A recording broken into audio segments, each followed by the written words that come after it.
Merci d'être au rendez-vous de l'information sur BB24. Mesdames, Messieurs, bonjour et bienvenue dans ce journal.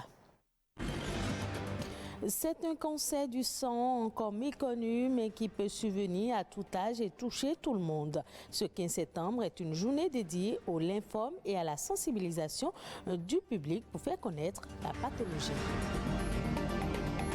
La leucémie est un cancer qui touche les cellules sanguines. La forme la plus dangereuse est la leucémie aiguë. Elle tue plus les enfants au Bénin. Comment se font le diagnostic et le traitement? Un hématologue en parle dans un instant. La cordonnerie, vue autrefois comme une activité de basse classe, s'est réinventée.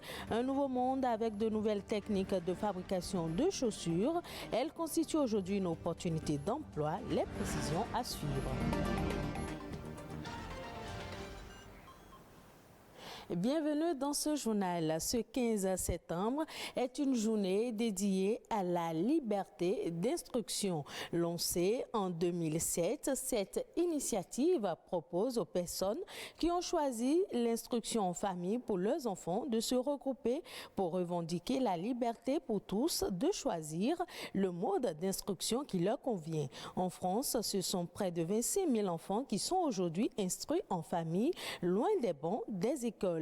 Ce chiffre représente 0,3% des enfants contre 3% aux États-Unis. Le citoyen lambda pourrait cependant s'interroger sur le bien fondé de cette instruction alternative et sur ses répercussions sur la socialisation des enfants qui échappent ainsi à la confrontation avec les autres jeunes de leur génération.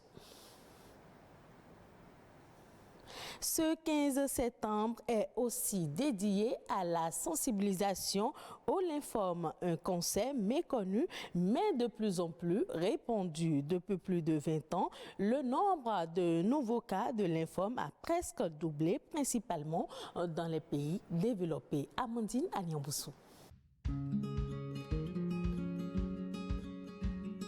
Un lymphome est un cancer du sang qui touche le système lymphatique. Méconnu, le lymphome est le 5e cancer le plus fréquent chez l'adulte. C'est également le premier cancer chez l'adolescent et le jeune adulte.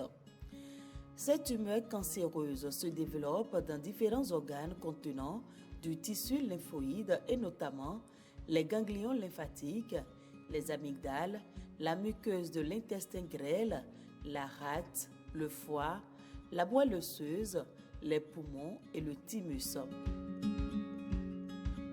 Il existe deux types de lymphome. Le lymphome hodgkinien, également appelé maladie de Hodgkin, et le lymphome non hodgkinien. Le lymphome a la particularité de pouvoir se déclarer à tous les âges de la vie, mais c'est après 50 ans que les lymphomes surviennent le plus souvent.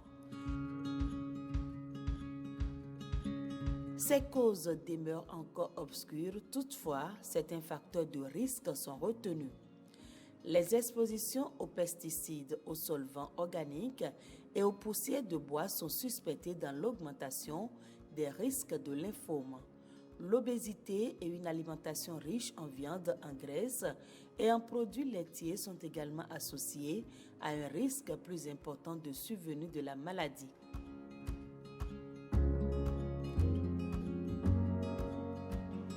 Les symptômes sont principalement des inflammations des ganglions lymphatiques, un gonflement indolore des ganglions au cou, aux aisselles ou à l'aine, des signes respiratoires ou abdominaux par compression d'adénopathie profonde, des sueurs nocturnes, de la fièvre ainsi qu'une perte de poids plus rarement. Le pronostic du lymphome est favorable et la plupart des patients sont réceptifs au traitement même à un stade avancé de la maladie. La prise en charge s'effectue sous la conduite du médecin spécialisé qui prendra la décision quant au protocole médicamenteux en fonction du lymphome, de l'âge du patient et des facteurs pronostiques. Le traitement des lymphomes repose surtout sur la chimiothérapie, l'immunothérapie et dans certains cas une intensification thérapeutique ou une radiothérapie seront proposées. Il n'est pas réellement possible de prévenir l'apparition d'un lymphome. Comme pour tous les autres cancers, un mode de vie sain est recommandé.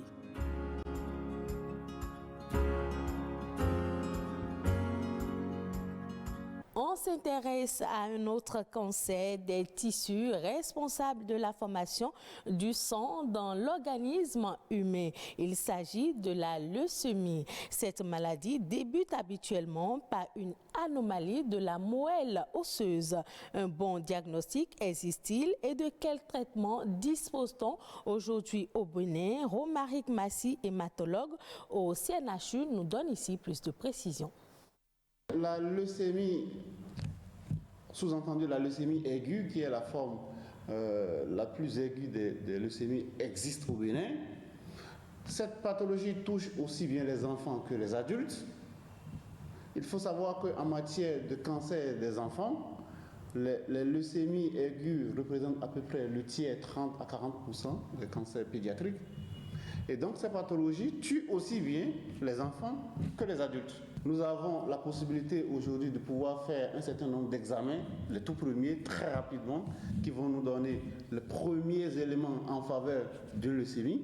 Les données que nous avons aujourd'hui sont des données du CNHU, notamment du service d'hématologie, où nous avons fait le premier point du semestre de 2019, le premier semestre de 2019, où nous étions déjà à 80 cas de cancer de sang globalement, dont 20 cas de cancer de sang pédiatrique, ce que nous appelons la leucémie aiguë.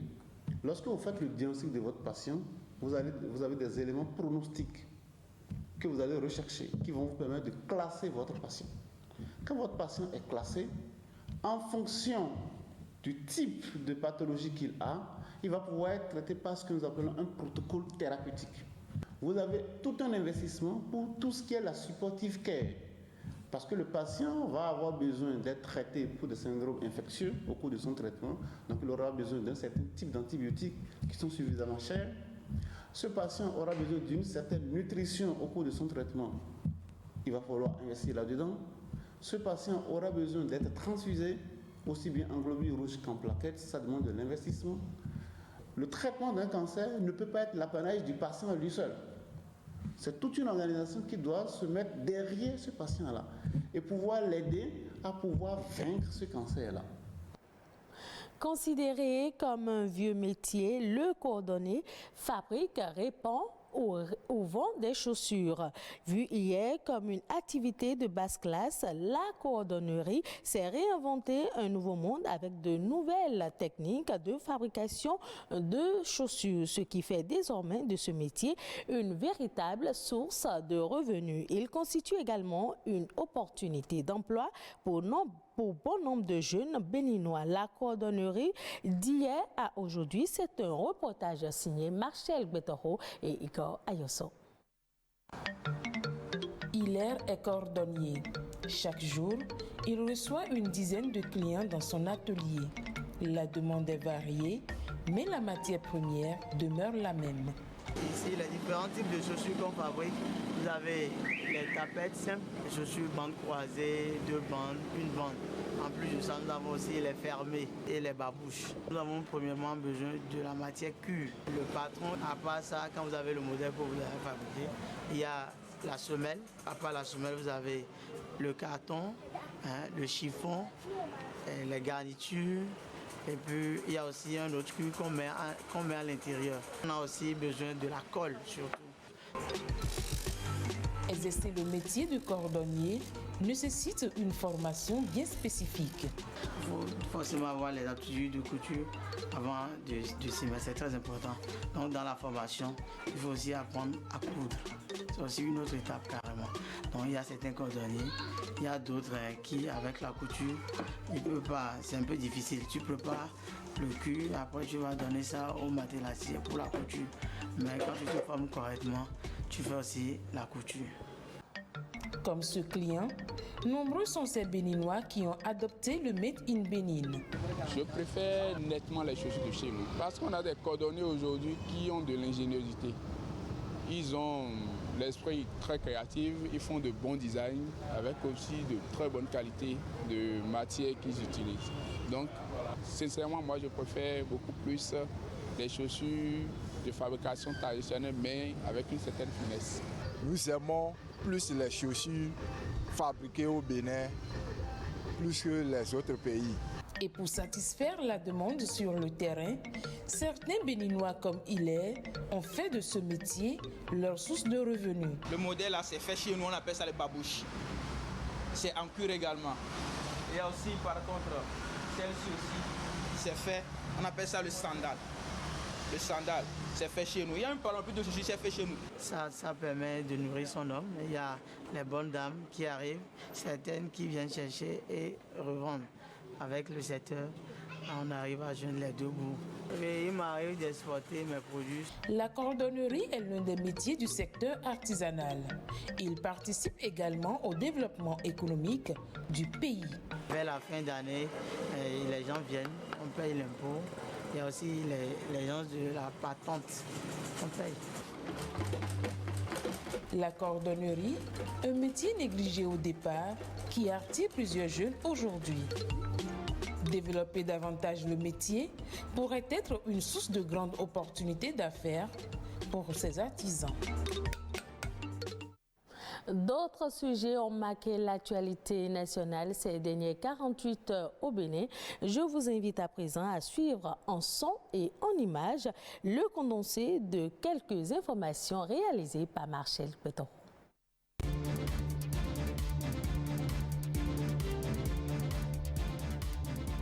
Les axes routiers Parakou Beruboué, Ndali Niki, Niki Kalale, Guéné Karimama et Keita Kouane vont être très prochainement bitumés dans le septentrion. Les instructions ont été adressées au ministre des Infrastructures et des Transports, Hervé Héhomé, pour exécution. Cette décision fait suite à l'effondrement partiel d'un pont sur l'As Ndali Niki. Selon le ministre des Transports, le lancement des travaux de réhabilitation, de construction et de reconstruction des différentes routes ci-dessus citées ne saura tarder. C'est une décision du chef de l'État Patrice Talon pour le bonheur des usagers de ces zones. Le gouvernement de la République du Bénin a lancé depuis le lundi dernier un recensement de toutes les maisons et biens immobiliers sur toute l'étendue du territoire national en vue de réaliser un plan cadastral du Bénin. L'annonce a été faite par une lettre circulaire du 7 septembre 2022 signée par Blaise Agossou Kokoyi, président du conseil local de la ville de Cotonou. Selon cette lettre, les propriétaires des maisons et biens immobiliers sont invités à apprêter pour le passage des enquêteurs les pièces telles que le titre de propriété immobilière ou titre foncier, la convention de vente, l'acte administratif d'attribution et autres pièces à lire dans la dite lettre. L'opération va s'étendre jusqu'au dimanche 18 septembre 2022. Avis donc aux propriétaires. Les forces de l'ordre et les populations de Malanville ont mis hors d'état de nuire 2 braqueurs lundi dernier. Les 2 malfrats, dont un ex-militaire radié, ont été abattus à la suite de plusieurs actes de braquage qu'ils ont commis dans la matinée de la même journée. Armés de manchettes, d'armes blanches et à bord d'une moto, les 2 complices ont blessé un militaire de la marine et l'ont dépossédé de ses 2 portables. Ils ont également dépossédé un commerçant nigérien de la somme de 400 000 francs CFA et une autre dame de son portable. Une équipe du commissariat de Malanville lance une course-poursuite contre les 2 braqueurs. L'un a été rattrapé par la population qui l'a charcuté et laissé dans un état agonisant. Il rendit l'âme plus tard à l'hôpital. Le deuxième, repéré par les policiers dans les champs aux environs, a eu la maladresse d'ouvrir le feu sur ces derniers qui n'ont eu aucun choix que de l'abattre. Les corps des 2 hors-la-loi ont été inhumés au cimetière de la ville. Un citoyen blessé est actuellement aux soins.